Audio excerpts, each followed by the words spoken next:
वाहिगुरु जी का खालसा वाहिगुरु जी की फतेह। संगत जी, आनंद साहब की पिछली पौड़ियों में हमने जाना कि आनंद हासिल करने के लिए मन को कौन कौन से मार्ग पर चलना पड़ता है, कैसे खुद को बदलना पड़ता है और कैसे मन नाम अमृत के बारे में जानता है। और पिछली यानी 14वीं पौड़ी में जाना कि जब मन यहाँ तक आता है तो उसका जीवन आचरण बदल जाता है, भाव उसकी चाल जीवन युक्ति बहुत ही निराली हो जाती है। वह दुनिया वाली चाल छोड़कर प्रभु की चाल पर चलता है। तो संगत जी, इसके बाद क्या कुछ होता है, इसके बाद वाली अवस्था भाव 15वीं पौड़ी, उसके विचार आज हम गुरु साहब की कृपा से मिलजुल कर समझेंगे और जानेंगे कि इस अवस्था के बाद मन को कैसा महसूस होता है, कैसा उसका जीवन हो जाता है। जैसे कि इस पौड़ी की पहली पंक्ति में गुरु साहब फरमाते हैं कि ज्यों तू चलाए हैं तिव चल है स्वामी, और क्या जाना गुण तेरे। अर्थात है स्वामी, जैसे आप हमें चलाते हैं हम वैसे ही चलते हैं, इसके अलावा मैं और आपके गुणों को नहीं जानता। संगत जी, जिसका मन प्रभु के प्रेम में रंग गया है, जो अमृत को मन में पीता है, जो अकाल पुरख के हुक्म में चलता है, वह तो फिर वह रह ही नहीं जाता, रहता ही नहीं है। भाव उसके अंदर से मैं निकल जाती है, अपना आप निकल जाता है, विकार निकल जाते हैं, पाप निकल जाते हैं। अब भीतर जो भी है वह केवल और केवल तू है। भाव अकाल पुरख है और कुछ भी नहीं। अब जो दिखाई दे रहा है वह भी अकाल पुरख है, जो सुनाई दे रहा है वह भी है मेरे स्वामी आप ही हो। अब तो भक्त कहता है कि मैं जहां चला जा रहा हूं वह राह भी आपकी, वह मंजिल भी आपकी, निशाना भी आपका। मैं तो केवल आपके हुक्म का पालन करने वाला हूं, मैं तो वैसे ही चल रहा हूं जैसे आप चला रहे हैं। जीव तू चलावे है तिव चल है स्वामी। संगत जी, भक्त सदा अकाल पुरख के हुक्म में चलता है, उससे बाहर कभी नहीं जाता। एक बार यहाँ संगत जी कहना चाहता हूं कि यहाँ यदि हमारी बात की जाए, हम सब सारा ब्रह्मांड ये सब कुछ भी उसके ही हुक्म में चल रहा है, हम भी उसके हुक्म में हैं। हम में और भक्त में अंतर केवल यही है कि उसने जान लिया है कि मैं उसके हुक्म में चल रहा हूं, उसके हुक्म में चलना ही सही है। भक्त को हुक्म मीठा लगता है, अमीरी है तो भी अकाल पुरख का शुक्र करता है, क्योंकि जो भी है सब उसका दिया है। यदि गरीबी है तो भी उसका शुक्र है, कोई खुशी है तो भी अकाल पुरख का धन्यवाद है, यदि दुख है तो भी उसका धन्यवाद है। भक्त को यह नहीं परवाह कि क्या हो रहा है, उसे इस बात की खुशी है कि जो हो रहा है उसके हुक्म में हो रहा है। तो ये संगत जी भक्त की सोच है, केवल सोच ही नहीं बल्कि भक्त का जीवन है, जीवन चाल है। और हम संगत जी जैसे कि पहले बताया कि हर कोई हुक्म में है, पर हम हुक्म को समझते नहीं। हमें कोई तकलीफ आए तो हम भागना शुरू कर देते हैं, हमें समझ नहीं आता कि अब क्या करना है। या कोई थोड़ी सी तारीफ कर दे तो खुद को खो देते हैं, कोई थोड़ा गुस्सा दिला दे तो आप इसे बाहर हो जाते हैं। भाव हमें हुक्म पसंद नहीं, हमारे अंदर वह गुण नहीं है जो भक्तों के अंदर है। हम सभी हुक्म के अंदर तो हैं, लेकिन एक तरफ है भक्त जो हुक्म को समझकर जीवन का आनंद ले रहे हैं, और दूसरे हैं हम जो हुक्म को ना समझकर हर पल दुखी हो रहे हैं। हम हुक्म को इसलिए नहीं समझ पाते क्योंकि हमारे पास गुण नहीं, और जिसके मन में गुण है, प्रभु गुण है, उसकी बात है, वह तो यही कहता है कि हे मेरे स्वामी, मैं जो जीवन की चाल चल रहा हूं वह मेरी नहीं आपकी ही चाल है, आपकी ही जीवन युक्ति है। जैसे आप चलाते हैं हम वैसे ही चलते हैं। यह आपके गुणों में से उत्तम गुण है, मैं आपके और गुणों को नहीं जानता। भाव गुण तो बहुत हैं, लेकिन यह गुण के आप मुझे चला रहे हैं, मुझे मार्ग दिखला रहे हैं, इससे बड़ा और क्या गुण हो सकता है। इसके साथ ही गुरु साहब फरमाते हैं कि जीव तू चलाए हैं तव चला है जिन्ना मार्ग पावे है।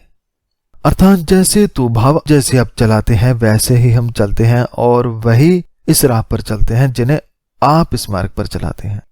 संगत जी, जैसे कि पिछली पंक्ति में समझा कि एक भक्त जो रब को प्रेम करता है, जो सत्य से भरा जीवन जीता है, जो प्रभु गुणों से भरा जीवन जीता है, वह वैसे ही चलता है जैसा उसका हुक्म होता है। जैसे कि इस पंक्ति में भी फरमाते हैं कि यह जीवन चाल मेरी नहीं बल्कि भक्तों की चाल तो आपकी ही चाल है। हमने तो केवल इस राह को आपकी कृपा से पहचाना है। अब हम वही राह चल रहे हैं जिस पर आप चला रहे हैं। और साथ ही में गुरु साहब एक और बात समझा रहे हैं कि जो भक्त हैं, जो आनंद की इस अवस्था तक पहुंचे हैं, उनके अंदर जरा सा भी अहंकार नहीं, जरा सी भी मैं मेरी नहीं। वह तो कहते हैं कि मैं खुद इस मार्ग पर नहीं आया, बल्कि उस मार्ग पर वही आ पाते हैं जिन्हें हे अकाल पुरख जी आप लेकर आते हैं। तो ये भगत के मन की अवस्था है। संगत जी एक बार और जो मैं शेयर करना चाहता हूं कि हम जीवन को आनंद में जीना तो चाहते हैं, जिसमें दुख ना हो, केवल सुख हो, अर्थात हम सुख चाहते हैं, सुखी जीवन चाहते हैं। पर भक्त जब इस राह पर आते हैं, उन्हें पता होता है, वह जानते हैं कि ये राह आसान नहीं। सत्य की राह संगत जी कभी भी आसान नहीं होती। वह जानते हैं कि यहाँ बहुत सी मुश्किलें मिलेंगी, जान से मारने की धमकियां मिलेंगी, पैर पैर पर कांटे होंगे, तकलीफें होंगी, लेकिन भक्त फिर भी यह राह चुनता है। फिर चाहे सर ही क्यों ना कट जाए, हाथी के आगे ही क्यों ना डाल दिया जाए, कैद में क्यों ना रखा जाए, चाहे उबलती देग में उबाला जाए, वह फिर कभी यह मार्ग नहीं छोड़ते। इसलिए संगत जी भगत को तो यह रास्ते पसंद हैं, पर हम जैसा जब भी कोई इस रास्ते पर नया नया आता है तो उसके मन में यह सवाल हमेशा आता है कि जो नेक इंसान है, जो भक्त हैं, जो अच्छे हैं, जो सच्चे हैं, वही इतने दुखी क्यों हैं। संगत जी वह दुख नहीं होते, वह तो हमें मजबूत करने वाले पल होते हैं, पर हम एक दो दुख को देखकर घबरा कर इस मार्ग को छोड़ देते हैं कि कौन इस मार्ग पर चले।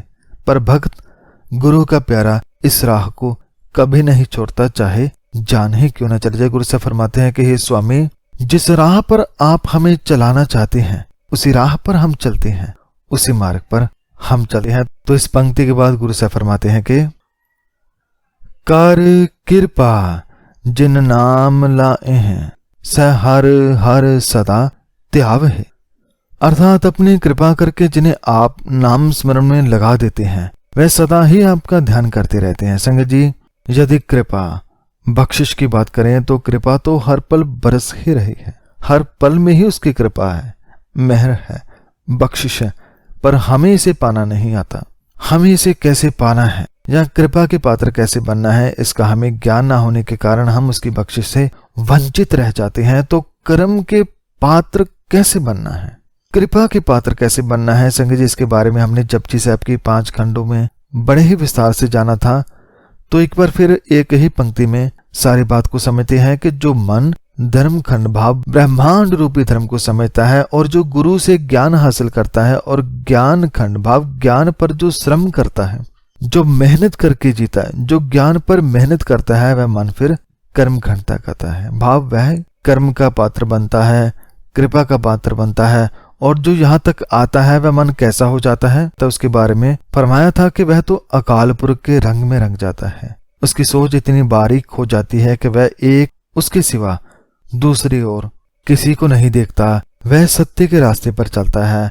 वह बाकी सभी रास्ते भाव विकारों के, भ्रमों के, माया आदि के रास्ते त्याग कर केवल अकाल पुरख के मार्ग पर उसके हुक्म पर चलता है और सदैव उसके नाम को जपता है, सदा उसके गुणों को गाता है, ताकि वह इस रास्ते पर चलते हुए कभी भटके ना, सदा एक से जुड़ा रहे। जैसे कि गुरु साहब फरमाते हैं कि हे स्वामी, अपनी कृपा से जिन्हें आप नाम में लगा देते हैं, जिन्हें आप नाम में लगा देते हैं, वे सदा ही आपका ध्यान करते रहते हैं, वे सदा आपसे जुड़े रहते हैं। इसके साथ ही अगली पंक्ति में गुरु साहब फरमाते हैं कि जिस नो कथा सुनाए हैं आपने, स गुरुद्वारा सुख पाव है।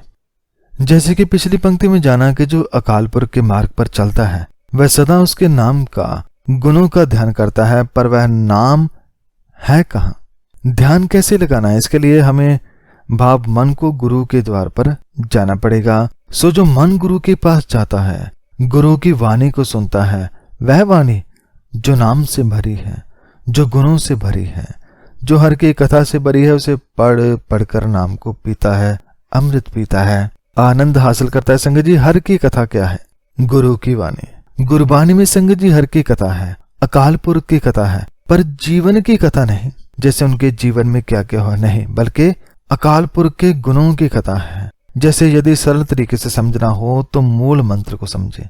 मूल मंत्र में अकाल पुरख के गुणों का वर्णन है, कि वह है कैसा और उसमें किस प्रकार के गुण हैं। तो इस प्रकार की कथा गुरबाणी में भरी ही पड़ी है।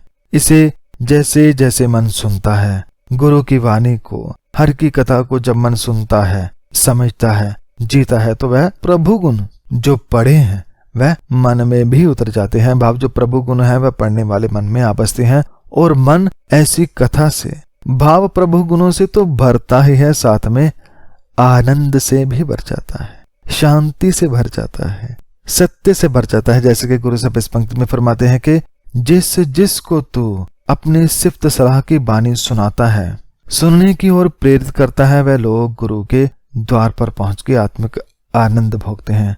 सो संगत जी, सिफ्त सलाह तो हम रोज सुनते ही हैं, कीर्तन तो रोज सुनते हैं, पर असल में हम सुनते नहीं, सुनकर मानते नहीं, सुनकर बस वहीं छोड़ आते हैं। लेकिन भक्त जो सुनते हैं उसे अपने भीतर ले जाते हैं, वह एक एक शब्द के अमृत को पीते हैं, वह वाणी को सुन सुनकर आनंद हासिल करते हैं, वह गुरु के द्वार पर गुरुद्वारे गुरु की वाणी से आत्मिक आनंद भोगते हैं। इसके साथ ही गुरु साहब इस पौड़ी के अंतिम पंक्ति में फरमाते हैं कि कहे नानक सच्चे साहिब ज्यों पावे त्यों चलावे है। अर्थात नानक भाव गुरु साहब फरमाते हैं कि सच्चे साहिब अकाल पुरख को जैसे भाता है वैसे ही वे अपने जीवों को जीवन मार्ग पर चलाते हैं।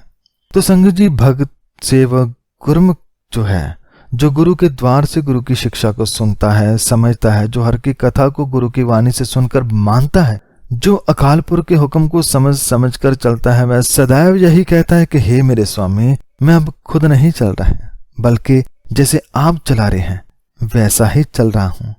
मैं तो एक बूंद हूं जो समंदर में मिल गई हूं। अब जिस तरफ आप ले जा रहे हैं उसी तरफ मैं चला जा रहा हूं। रास्ते में पहाड़ आए या गहरे गड्ढे, मैं चलता ही रहता हूं, चलता ही रहता हूं। जैसे कि गुरु साहब इस अंतिम पंक्ति में फरमाते हैं कि नानक कहते भाव फरमाते हैं कि हे सच्चे मालिक, जैसे आपको भाता है, जैसे आपको मंजूर होता है, वैसे ही मार्ग पर आप चलाते हैं और वह मार्ग मुझे अच्छा लगता है, प्यारा लगता है। भाव जीवन का तो असल रास्ता ही यही है, अकाल पुरख के मार्ग पर, हुक्म पर चलना। तो संगत जी, ये थी 15वीं पौड़ी की विचार, जिसमें गुरु साहब ने आनंद को प्राप्त करने वाले की एक और बहुत ही प्यारी अवस्था के बारे में बताया कि भक्त वैसे ही चलता है जैसे वह अकाल पुरख चलाता है, और फिर वह जो सुनता है उसी को सुनता है, उसी को पढ़ता है, उसकी ही कथा गुरु की वाणी में से, गुरु के द्वार में से सुनता है, सुनकर जीता है। वह जीवन संगत जी हमें लगता है कि कठिन है, पर पेड़ को देखिए, जैसे पेड़ संगत जी वही बड़े हो पाते हैं जो हवाओं को सहते हैं, तेज बारिश को सहते हैं, तपती गर्मी को सहते हैं, जो मुश्किलों से लड़ना जानते हैं वही आगे बढ़ते हैं, वही जीवन का आनंद ले पाते हैं। तो आइए हम भी गुरु से जुड़े। गुरु ही मन को इस रास्ते पर लेकर आता है, वही सिखाता है कि हमें कैसे चलना है, कैसे बोलना है, कैसे सुनना है। तो गुरु की सुने, गुरु के द्वार पर जाकर गुरु की शिक्षा को ग्रहण करें, सच्चे सेवक बने, सच्चे भक्त बने और अकाल पुरख के मार्ग पर उसके हुक्म को समझकर चलें।